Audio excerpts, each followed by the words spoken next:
Hi, welcome to Attainable Green. I'm Jess, and today we're going to talk about repotting Catasetums in the PET method. Last year, most of my plants were potted in moss, and they struggled getting enough hydration during the warmer summer months. This year, I definitely want to add a little bit of a water reservoir, and the PET method seems to work just fine for me.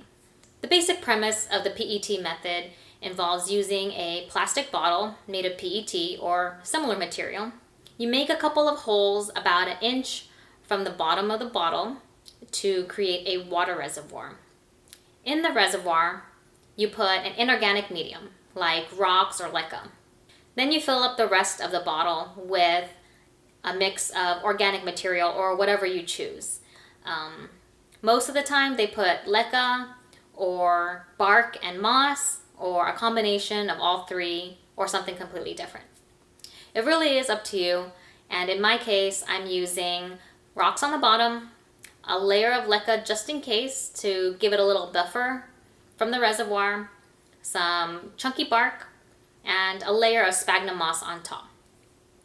Also, I added a little bit of perlite in between for some aeration.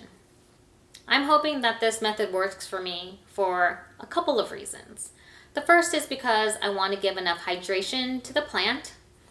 By having a reservoir in the bottle, it gives it a little bit more moisture to the plant. Second of all, I encountered a little bit of rot as the plant was starting to dry out and go towards dormancy, and I think that's because the moss was holding way too much moisture as the weather starts to cool down, and it caused some root rot, and it caused some of the bulbs to start to rot. To remedy that, I have a layer of bark. And I'm thinking that the bark layer will allow more aeration to the roots and prevent it from rotting as heavily. I did keep a layer of sphagnum moss towards the top of the plant since it's already potted in moss. I don't want to disrupt the roots this year because I think it needs as much anchoring as possible, and I think that some of the roots are pretty viable as well.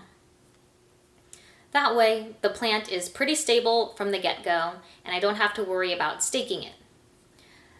This way, I have kind of a 3 media system in this bottle, and I'm hoping that it will do well in my setup. I'm testing this out with 5 of my Catasetums. So far, all of these have come out of dormancy. They haven't had roots yet, but I know roots will be coming soon.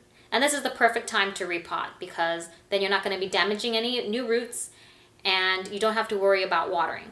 So right now, these 5 are all set up, ready to go, just waiting to be watered as soon as I can see more root growth.